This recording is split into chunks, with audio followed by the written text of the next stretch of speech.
بزرگان محترم اور عزیز میرے دینی بھائیوں،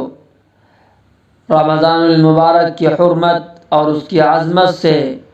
کون مسلمان ہے جو ناواقف ہو؟ اللہ تعالیٰ نے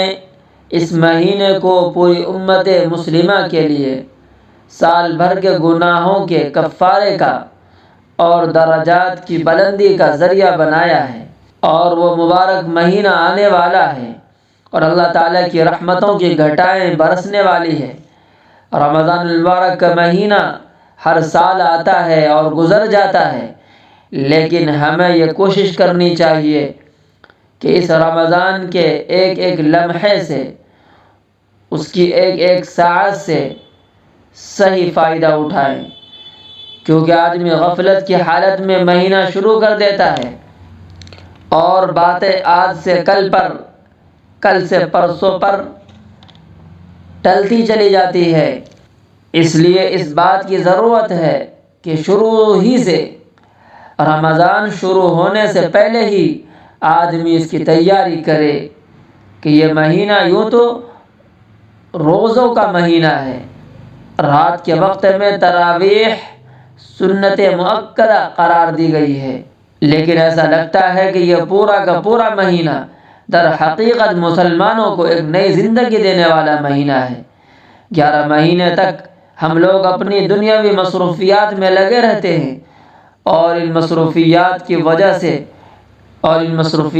وجہ سے بسا اوقات ہم پر غفلت طاری ہوتی رہتی ہے، اور اللہ تعالیٰ کے ساتھ جو مضبوط تعلق ہونا چاہیے تھا وہ کمزور پڑ جاتا ہے۔ اس واسطے اللہ تعالیٰ نے یہ مہینہ اس غرض کے لیے بنایا کہ جو لوگ سال کے 11 مہینوں میں اللہ تعالیٰ کے تعلق سے دور چلے گئے ہیں،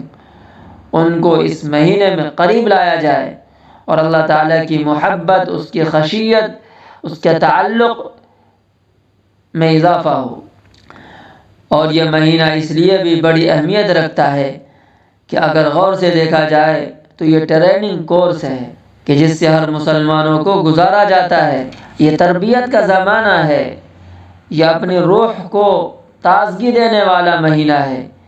یہ اللہ تعالیٰ کی رحمتوں کو متوجہ کرنے کا مہینہ ہے،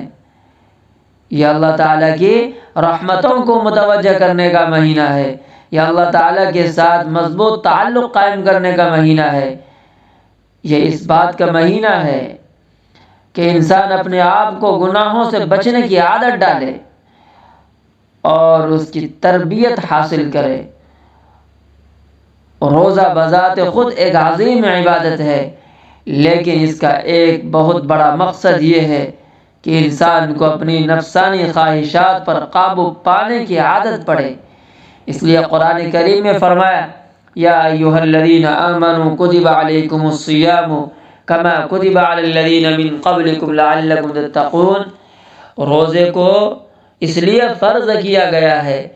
تاکہ تم متقی بن جاؤ، تاکہ تم پرہیزگار بن جاؤ۔